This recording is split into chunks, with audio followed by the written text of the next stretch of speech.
Welcome to Fatima cookery channel. இன்றைக்கி நம்ம பார்க்க போகிறது சிறுதானிய கஞ்சி. இந்த சிறுதானியத்தில் நான் எடுத்திருக்கிறது இன்றைக்கி வரகு.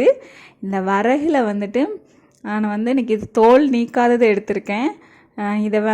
இந்த தோல் நீக்கினதும் கிடைக்கும். தோல் நீக்கினது நல்லா ஒயிட் கலரில் இருக்கும். தோல் நீக்காதது நல்லா கொஞ்சம் ப்ரௌன் கலரில் இருக்கும். இதில் நம்ம குழந்தைங்களுக்கு கஞ்சி ரெடி பண்ணுறப்போ அதோட சத்து அந்த பிள்ளைங்களுக்கு முழுசாக கிடைக்கும். நீங்கள் வாங்கி ஒரு தடவை ட்ரை பண்ணி பாருங்கள். இந்த கஞ்சி ரெடி பண்ணுறதுக்கு என்னென்ன பொருட்கள் தேவைன்னு பார்க்கலாம். இதுக்கு கொஞ்சம் கறிவேப்பிலை, ஒரு பல்லு பூண்டு, ஒரு 1/4 டீஸ்பூன் சீரகம், ஒரு 1/4 டீஸ்பூன் பெருங்காயம், ஒரு 1/4 டீஸ்பூன் மஞ்சள் பொடி, ஒரு 4 மிளகு, அப்புறம் கொஞ்சம் சால்ட்டு. இது நீங்கள் லஞ்சுக்கு ரெடி பண்ணுறீங்கன்னா இதில் கூட ஒரு ஸ்பூன் பாசிப்பருப்பு சேர்த்துக்கலாம். ரொம்ப டேஸ்டியாக இருக்கும். இது எப்படி பண்ணலான்னு பார்க்கலாம். இப்போ பாத்திரத்தில் நல்லா தண்ணி கொதிச்சிட்ருக்கு. இந்த டைமில் இதில் அப்படியே அந்த வரகை சேர்த்துக்கலாம். வரகு அப்புறம் எடுத்து வச்சுருக்க எல்லா பொருளையுமே நீங்கள் சேர்த்துக்கலாம். சேர்த்துட்டு இது ஒரு 15 நிமிஷமாவது ஆகும் வேகிறதுக்கு, நல்லா வெந்து வர்றதுக்கு. இது ஸ்கின்னோடு இருக்கிறதுனால கொஞ்சம் டைம் எடுக்கும் வேகிறதுக்கு. ஸ்கின் இல்லாததுன்னா கொஞ்சம் சீக்கிரமே வெந்துடும். இது கொஞ்சம் வேகிறதுக்கு கொஞ்சம் டைம் எடுக்கும். இப்போ நீங்கள் ஒரு 7 மாத குழந்தைக்கு பண்ணுறீங்கன்னா இதில் ஜீரகத்துக்கு பதிலாக நீங்கள் லாஸ்ட்டாக கொஞ்சம் ஜீரக பொடி கூட சேர்த்துக்கலாம். அப்புறம் சால்ட் நம்ம கடைசியாக தான் சேர்க்க போகிறோம். இது நல்லா குழஞ்சி வெந்து வரட்டு. அப்புறம் என்ன பண்ணலாம் பார்க்கலாம். இப்போ 5 நிமிஷமாக நல்லா கொதிச்சிட்ருக்கு. இந்த டைமில் நம்ம எடுத்து பார்த்தோன்னா இப்போ தான் கொஞ்சம் வேகிறதுக்கு ஸ்டார்ட் ஆகிருக்கு.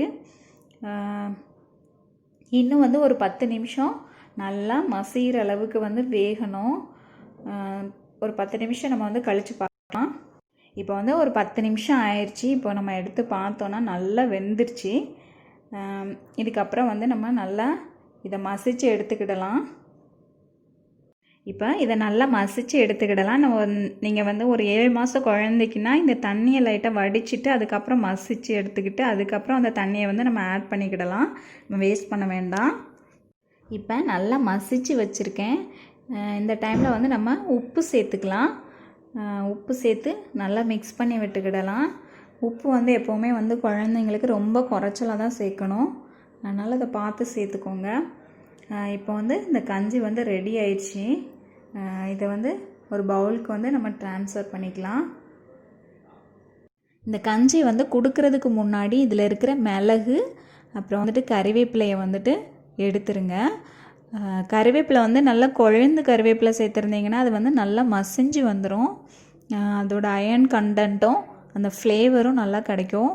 நல்லா அப்புறம் லஞ்சுக்கு ரெடி பண்ணிங்கன்னா இதில் கொஞ்சம் பாசிப்பருப்பு அப்புறம் காய்கறி ஏதாவது ஒரு காய்கறி ஆட் பண்ணிக்கிடலாம். அதுவும் நல்லாயிருக்கும். அப்புறம் இந்த பாரம்பரிய அரிசிகளை நம்ம சின்ன குழந்தையிலேருந்தே அவங்களுக்கு இப்போவே கொடுத்து பழகலாம். செஞ்சு பாருங்கள். உங்கள் கமெண்ட்ஸை ஷேர் பண்ணுங்கள், சப்ஸ்கிரைப் பண்ணுங்கள், லைக் பண்ணுங்கள். இது மாதிரி ஹெல்த்தியான ரெசிபி பார்க்குறதுக்கு ஃபேட்டிமா குக்கரி சேனலை சப்ஸ்கிரைப் பண்ணுங்கள். தேங்க்யூ.